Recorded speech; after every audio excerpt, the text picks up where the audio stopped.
یزید اس قتل میں شریک تھا یا نہیں تھا،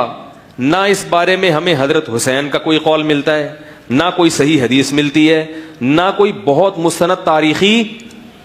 بولو بھائی روایت۔ اس بارے میں ہمیں ملتا ہے تو خطیبوں کی تقریریں ملتی ہیں، اور اگر ائمہ کرام سے، مجتہدین سے، بڑے بڑے حضرات سے، فقہا سے اگر اس کے خلاف ثابت ہے تو اس کے حق میں بھی ثابت ہے۔ تو ان کے اقوال میں کیا ہے آپس میں، یعنی جس کی جو تحقیق تھی اس نے اسی حساب سے بات بولو بھائی کر دی۔ تو اب ہم یہ کہتے ہیں کہ جو حضرت حسین کے قتل میں شریک تھا اس پہ 100 دفعہ لعنت، لیکن بات یہ ہے کہ آپ یہ ثابت کرنے کے لیے کہ یزید قتل میں شریک تھا یا نہیں تھا، میری رائے کو فالو مت کریں، نہ حضرت مفتی تقی صاحب کی رائے کو، آپ تحقیق کریں۔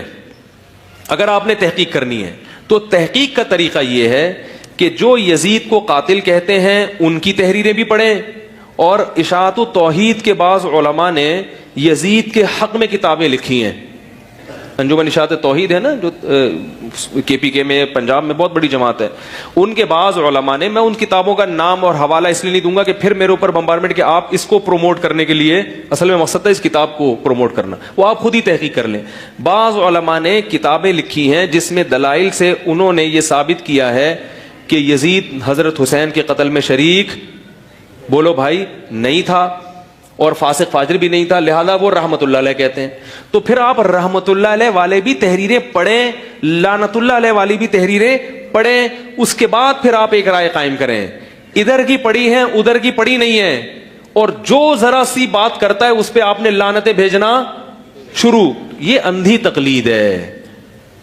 اور اگر آپ نے دونوں تحریریں نہیں پڑھی تو آپ بولو ہمیں نہیں پتا کیا تھا، کیونکہ ہر چیز کا پتہ ہونا ضروری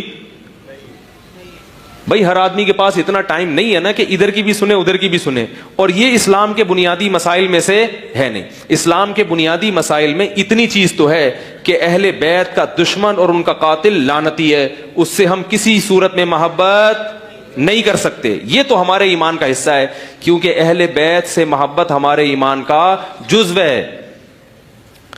لیکن یہ تھا یا نہیں تھا یہ تاریخ ہسٹری بتائے گی، اور تاریخی روایتیں دونوں طرف ہیں، تو دونوں طرف کی کتابیں پڑھ کے آپ فیصلہ کریں۔ پھر آپ مجھے بھی گالیاں دے سکتے ہیں، اہل ہیں، جب تک آپ نے دونوں جانب کی کتابیں نہیں پڑھی تو آپ کے لیے وہی رائے بہتر ہے جو میری رائے ہے کہ چپ کر کے خاموشی سے بیٹھ جاؤ، نہ لعنت اللہ علیہ کہو اور نہ رحمت اللہ، کیونکہ اگر لعنت اللہ علیہ ہوا تو رحمت اللہ علیہ کہنا قیامت کے دن گلے پڑ جائے گا، اور اگر وہ نکلا لعنت اللہ تو پھر رحمت، اگر وہ نکلا رحمت اللہ تو پھر لعنت اللہ علیہ کہنا قیامت کے دن کیا پڑ جائے گا گلے۔ تو اس لیے بہتر ہے اجمالی بات کی جائے کہ جو بھی حضرت حسین کے قتل میں کربلا میں شریک تھا، کروڑہا لعنت اس کے اوپر، بس کون تھا ہمیں نہیں، مجھے نہیں پتا، کم از کم۔ آج ہی کی بات ہے، صبح ایک شیعہ سے میری ملاقات ہوئی، وہ ذرا ایجوکیٹڈ آدمی ہے، پڑھے لکھے آدمی ہے، میرا کچھ مالی لین دین ان سے، آپ بھی تھے نا اس وقت، صبح یہ بھی بیٹھے ہوئے تھے، بینک میں جانا ہوا، وہ کام تھا مجھے وہاں پہ بینک میں، وہ کیونکہ میرا ان سے واسطہ پڑتا رہتا ہے، تو میں نے ان سے یہ کہا، میں نے کہا دیکھو آپ پڑھے لکھے آدمی ہو، آپ شیعہ ہو،